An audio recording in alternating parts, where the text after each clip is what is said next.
नमस्कार, इंडियन कुकिंगमध्ये आपले स्वागत आहे। तर आजचा मेनू आहे आपला ज्वारीच्या खारोड्या। तर चला, सर्वप्रथम ज्वारी स्वच्छ धुवून उन्हामध्ये वाळून घेतलेली आहे। मस्त ती जात्यामध्ये आता आपण छान भरडून घेत आहोत। मीडियम अशी आपल्याला ज्वारी भरडून घ्यायची आहे अशा प्रकारे, आणि छानपैकी ते आपल्याला 3 दिवस भिजू घालायची आहे। आणि जर जास्त आंबट लागत असेल तर ज्वारी 4 दिवस आपल्याला भिजू घालायची, म्हणजेच कण्या।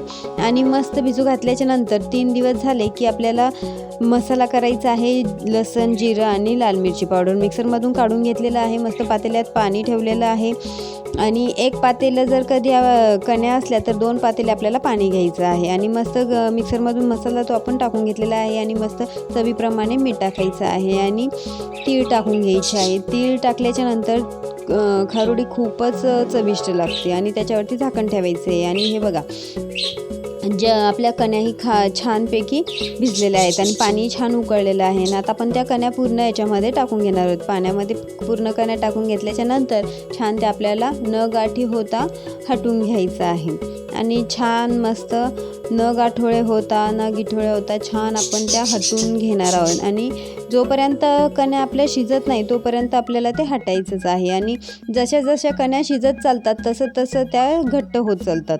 आणि म्हणतात की चूल असली तरच खूप छान कण्या शिजल्या जातात, तर असं काही नाही आहे।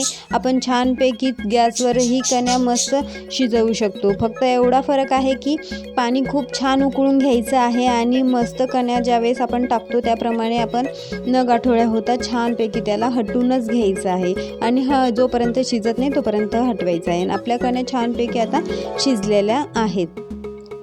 हे बघा, मस्त घट्ट झालेलं आहे, आणि छान आपल्या कण्या म्हणजे ज्वारीच्या कण्या खूप छान शिजलेल्या आहे। आणि ज्वारीच्या कण्या शिजल्याच्या नंतर आपल्याला त्या मेन कापडावरती मस्त थापून घ्यायच्या आहे।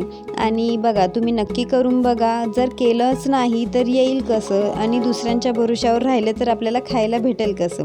तर हे बघा, मस्तपैकी आता आपण कण्या मस्त छान शिजल्याच्या नंतर अशा थापून घ्यायच्या आहे, आणि त्या मस्त उन्हामध्ये उलटपलट आपण वाळून घेतलेल्या आहे। आणि वाळल्याच्या नंतर त्या कण्या अशा होतात या प्रकारे, आणि मस्त त्या तळून घ्यायच्या आहे। आणि हे बघा, तळल्याच्या नंतर छान त्या फुलतात पण, हे बघा अशा फुलतात।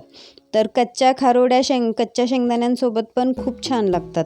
तर सबस्क्राईब करा, लाईक करा, शेअर करा, आणि कमेंटही करा। थँक्यू, आणि करून बघा नक्की।